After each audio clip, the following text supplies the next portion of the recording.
ይሄ ዘይት በአንድ ሳምንት ውስጥ ቆዳችሁን ጥርት ያደርገዋል። ጥቋቁር ነገርና ማዲያት ካለባችሁን ከፊታችሁ ላይ ያነሳል።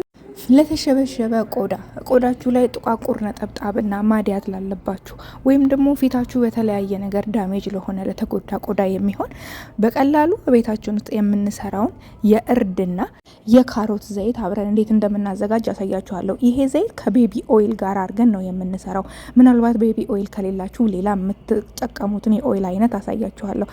ሰላም፣ እንዴት ናችሁ? ዚዚ ቢዩቲ ነኝ። እንኳን ወደዚህ ቻናል በሰላም መጣችሁ። ቪዲዮን በላይክ እንድትጀምሩት እንደተለመደው ጠይቃችኋለሁ ቤተሰቦቼ። ዛሬ እጅግ በጣም ለቆዳ ጠቃሚና አስፈላጊ የሆነውን የካሮትና የእርድ ኦይል በዚህ ቪዲዮ እናዘጋጃለን። እነዚህ ሁለት ውህዶች እጅግ በጣም ለቆዳ ጠቃሚ ናቸው። ካሮት እንደሚታወቀው ቆዳችንን የማጥራት የማፍካትና ጥቋቁር ነገሮች የቆዳችን ላይ እንዲለቁ ብሊች እንዲሆኑ በተፈጥሯዊ መንገድ የምናደርግበት መንገድ ነው። ሌላው ከፍተኛው ነገር ደግሞ ቆዳችን የመሳሳብ አቅሙ እንዲጨምር በማድረግ ቆዳችን እንዳይጨማደድ እንዳይሳሳ በማድረግ ተፈጥሯዊ ቀለሙ ተፈጥሯዊ ወዙ የተጠበቀ እንዲሆን ያደርግልናል። እና ሌላው ደግሞ በጣም ቆንጆ የሆነው ነገር ምንድን ነው? እርድ ነው። በዚህ ቪዲዮ ላይ ወይም ደግሞ በዚህ ግብአት ላይ እንደ ግብአት የምንጠቀመው ዋነኛው ነገር።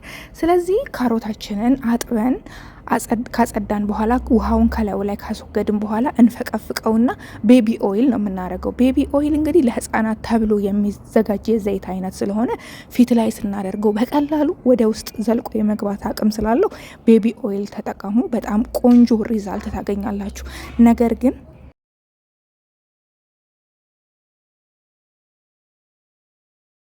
ነገር ግን ይህን ቤቢ ኦይል የማታገኙ ሰዎች ይሄንን ዘይት ለመስራት በሌላ ዘይት እንተካዋለን። እዚህ ጋር የምንጨምረው ቱምሪክ ወይም ደግሞ እርድ ነው።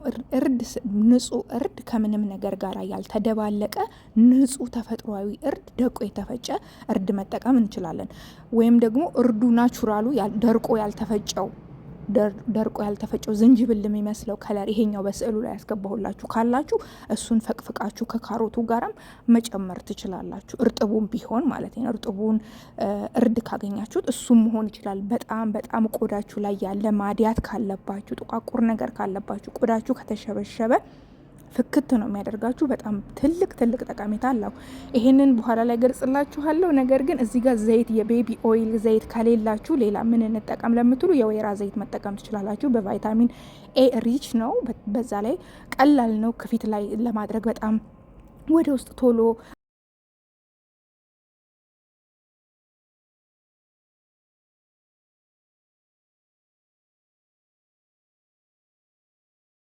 እና በጣም ቆንጆ ነው ለቆዳ ማለት ነው።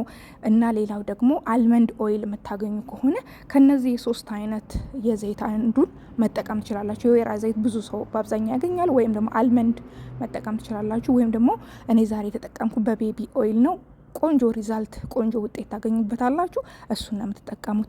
እንደዚህ ሶስቱን ነገር አብረን ካሮቱን፣ እርዱንና የቤቢ ኦይሉን ካደረግን በኋላ እናንተ የምትፈልጉትን የዘይት አይነት አድርጋችሁ ለ24 ሰዓት አብራችሁ ዘብዝፋችሁ ማስቀመጥ ይኖርባችኋል። እዚህ ጋር አንድ ነገር ልላችሁ እፈልጋለሁ። ለፊት ቆዳ ወይም ደግሞ እንደዚህ ቆንጆ ዘይቶችን ለማዘጋጀት ለቆዳችን ማዘጋጀት ስትፈልጉ ፕሊስ እሳት ላይ አትጣዱት።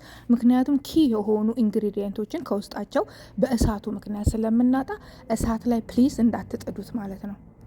ቀጥታ እንደዚህ ዘፍዝፋችሁት ውጤቱን ማግኘት ትችላላችሁ። እርዱ ላይ ካሮቱ ላይ ያለው ኢንግሪዲየንት ሙሉ ለሙሉ ወደ ዘይቱ ትራንስፈር እንዲሆንልን እና ዘይቱ ሪች እንዲሆን በቃ የበለጸገ እንዲሆንልን እንደዛ ማድረግ ይኖርባችኋል። ነገር ግን ብታስቀምጡት በጣም ትልቅ ለውጥ ነው የምታዩት። ራሱ ቀለሙ በደንብ ይቀየራል። በጣም ጥቅሙን ያገኘዋል፣ የእርዱንና የካሮቱን ማለት ነው። ይሄንን ዘይት ካዘጋጀን በኋላ እንግዲህ የምናስቀምጠው ፍሪጅ ውስጥ ነው። ቅድም የጀመርኩላችሁ ለቆዳ ይሆናል ይሄ ዘይት ማለት ነው። በጣም ከፍተኛ ለህፃናት ቆዳ ይሆናል። ለሴቶች ለወንድ መሆን ይችላል። በተለይ ፊታችሁ ለበለዘባችሁ፣ ለጠቆረ ፊታችሁ፣ ቆዳ ለሚሸበሸብባችሁ፣ ከአይናችሁ ስር በጣም በጣም ቀጭን ነው፣ የቆዳችን በጣም ስስ ነው እና ያንን ፓርት በደንብ ብትቀቡት የተሸበሸበ ቆዳ ካለ ወደ ነበረበት እንዲለጠጥ ያደርጋል። ወይም ደግሞ ኖርማል ቆዳ ካለን ያ ቆዳ ለረጅም ጊዜ ጤናው የተጠበቀ እንዲሆን፣ ወፍራም ተፈጥሯዊ ቆዳችን የለመለመ እንዲሆን ያደርገዋል። ሙሉ ቦዲ ሰውነታችሁን መቀባት ትችላላችሁ። እግራችሁ፣ አንገታችሁ፣ እጃችሁ ሁሉ ሰውነታችሁ ላይ መቀባት ትችላላችሁ። ፍክት ነው የሚያደርጋችሁ። ምንም አይነት ጥቋቁር ነገር የለም። እዚህ በስሉ ላይ እንዳሳየኋችሁ እነዚህ ሰዎች ይህንን ፕሮዳክት ወይም ተሰርቶ የሚሸጥ አለ። ነገር ግን ቤታችን ውስጥ በቀላሉ እንደዚህ እያሰናዳን ይህንን ኦይል መጠቀም እንችላለን። በነገራችን ላይ እኔ ጋም ከዚህ በፊት ከአመት ምናምን በፊት የካሮት ኦይል አሳይቻችኋለሁ። በጣም ነው የምወደው። አሁን ደግሞ ከእርድ ጋር ሞክሬው እጅግ በጣም በጣም በጣም ብዙ ለውጥ አለውና እርድ ማስክ የምትጠቀሙና ለውጡን የምታዩ ሰዎች ፕሊስ በዘይቱ በዚህ ሞክሩት። በጣም ቆንጆ ነው። እዚህ ጋር ቫይታሚን ኢ ኦይል በካፕሱሉን የምጠቀመው ቫይታሚን ኢ ኦይል ጨምርበታለሁኝ። እናንተ የትኛውም የቫይታሚን ኢ አይነት ቢኖራችሁ ትንሽ ጠባ አድርጉበት። ከሌላችሁ ምንም መቸገር አያስፈልግም፣ አለመጨመር ትችላላችሁ። እርዱና ኦይሉ ካሮቱ በጣም በቂ ነው። ይሄን ዘይት ካዘጋጃችሁ በኋላ ፍሪጅ አስቀምጣችሁ ሙሉ ሰውነታችሁን ማታ ማታ በደንብ መቀባት ትችላላችሁ። ይሄን ዘይት ስትቀቡት ማታ ማታ መቀባት ይኖርባችኋል። ጠዋት ላይ ኖርማል ለቅለቅትሉና የምታደርጓቸው ሎሽኖች ይሁን ሰንስክሪን ግዴታ ነው። በአሁን ሰዓት በጣም ፀሐይ ስለሆነ የቀን የምትቀቧቸውን ነገሮች ታደርጋላችሁ። ይሄንን ዘይት እቤት ውስጥ ከሆናችሁ ደግሞ በየትኛውም ሰዓት እቤት ውስጥ ከሆናችሁ መቀባት ትችላላችሁ። እንዳልኳችሁ ጥቋቁር ያለባችሁ ቦታ ወይም ደግሞ ሰውነታችሁ ጉዳት ያለበት ቦታ ላይ ፕሊዝ ተጠቀሙት። ቆዳችሁ ላይ፣ ፊታችሁ ላይ፣ አንገታችሁ፣ እጃችሁ፣ እግራችሁ በአጠቃላይ ጥቋቁሩን ነገር ብድግ ነው የሚያደርግላችሁ። ጉልበታችሁ ላይ ለሚጠቁር ደጋግማችሁ ፕሊዝ ተቀቡት። ይሄ ኦይል ፍቱን ነው። በዛ ላይ ደግሞ እንዳልኳችሁ ብዙ ውድ ዘይቶች የሚሰሩትን ስራ በላይ እሱ የመስራት አቅም አለው። ቆዳችሁን በጣም በጣም ነው የሚያጠራው። ቆዳን ለማጥራት ከፍተኛው ነገር ካሮትና እርድ በጣም ከፍተኛ ስራ የመስራት ባህሪ ያለውና ካሮትን በዚህ መልኩ ከእርድ ጋራ ሞክሩት ፕሊስ። ከዚህ ቀደም የሞከራችሁት ሰዎች ካላችሁ ኮሜንት ላይ አሳውቁኝ። እኔ ግን እጅግ በጣም ተስማምቶኛል። ፊቴን ጥርት ነው የሚያደርገውና እባካችሁ ይሄንን ዘይት ሁላችሁም እንድትሞክሩት እንትንላለሁ። ይሄ ዘይት እንግዲህ ከ1 ወር በላይ ተሰርቶ መቀመጥ ይችላል። ነገር ግን ደረቅ ስላልሆነ ካሮቱ ፍሪጅ ውስጥ መቀመጥ አለበት። ደረቅ ካሮት ስላልሆነ የተጠቀምነው እርጥብ ካሮቱን ነው ፈቅፍቀን የተጠቀምነው። ስለዚህ ውጭ ብናደርገው ሊበላሽብን ይችላል። ማቆያ ምንም አይነት ኬሚካል ስለሌለው ይሄ በቤት ውስጥ የተዘጋጀ ስለሆነ አሁን ያለው ወቅታዊ ሁኔታ ደግሞ ሙቀት ስለሆነ ማስቀመጥ ያለባችሁ ፍሪጅ ውስጥ ነው። ከፍሪጅ ውስጥ እያወጣችሁ መጠቀም ትችላላችሁ። በታጠበ ንጹህ ቆዳ ላይ እንደዚህ በማሳያችሁ መልኩ ይሄን ዘይት ትቀቡትና ማሳጅ ማድረግ ነው።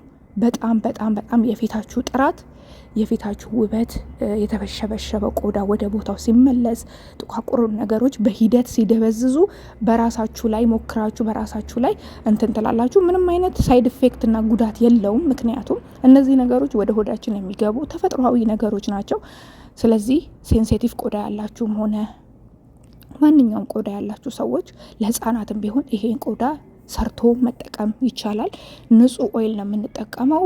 ሁለቱ እርዱና ደግሞ ካሮቱ ለምግብነትም የምንጠቀመው ስለሆነ ምንም አይነት ሳይድ ኢፌክት የለውም። እጅግ በጣም እንደምትወዱት 100% እርግጠኛ ነኝ። ፊት ጥርት አድርጎ በቃ የምትወዱትን ሉክ ነው የሚሰጣችሁ። እድሜ ለተፈጥሮ ሜካፕ ለምኔ ነው። በቃ ፊታችሁ በተፈጥሮ ንጹህ ከሆነ ምንም ከበር የምታደርጉት ነገር አይኖርም።